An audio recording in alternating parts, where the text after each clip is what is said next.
The next myth I want to deal with is the myth that Admiral King so hated Captain McVay that Admiral King essentially engineered McVay's court-martial in order to punish McVay for some transgression that McVay's father foisted upon Admiral King when Admiral King was a junior officer. So let's parse this out by what we know is true. We do know that Admiral King was reprimanded when he was a junior officer for coming aboard his ship drunk. Okay, that's a documented fact. It's also a documented fact that Captain McVay's father had nothing to do with that. So the notion that McVay was somehow prejudiced against McVay because something that McVay's father did to King, there's no evidence that that ever happened. So that's point number one. Point number two, when Captain McVay was assigned to be the commanding officer of USS Indianapolis, that ship was the 5th Fleet flagship. It was a very high visibility posting. And because it was the flagship of Admiral Spruance's 5th Fleet, Admiral King, as Chief of Naval Operations, would have had to approve McVay's assignment as the CO of Indianapolis. If King wanted to somehow suppress McVay or set his career back because of some, injury that King felt against McVay's father, the time to do that would have been when McVay was selected to be the CO of Indianapolis, because King could simply have not approved the assignment.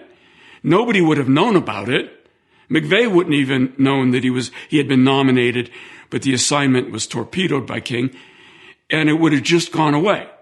And King could have got his revenge against McVay without anybody knowing how that had happened or how it happened. The notion that King would have approved McVay for one of the most prominent flag-making assignments in the Navy at the time, and then somehow take out a vendetta against McVay by setting up a court-martial is just beyond belief. I don't believe it. And, there's been no evidence in any case that any of that happened. As a point of fact, it was actually Secretary of the Navy James Forrestal who had the authority to convene that court-martial, not King. And again, there's no evidence that Forrestal had any vendetta against McVay. And so people took this King thing after the court-martial was over and started rumors, and those rumors have had all kinds of, life brought to them. Another one of these myths that we haven't been able to kill. But no, Admiral King did not have a vendetta against Captain McVay. And I say this as somebody who thinks the court-martial was wrong and should never have happened. But it's not Admiral King's fault, in my view, that it happened. If it had been, I think Admiral Nimitz, when he became CNO, would have said, because he disagreed with Admiral King many times when he was the Pacific Fleet commander and commander of Pacific Ocean areas. He was not shy about disagreeing with Admiral King. He would have said it, but he was very vague about the fact that he recommended against the court-martial.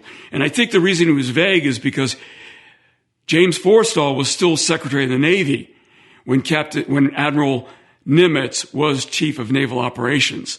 So I think he didn't want to speak negatively against Forrestal, not King.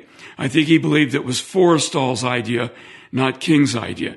And so again, let's kill that myth once and for all.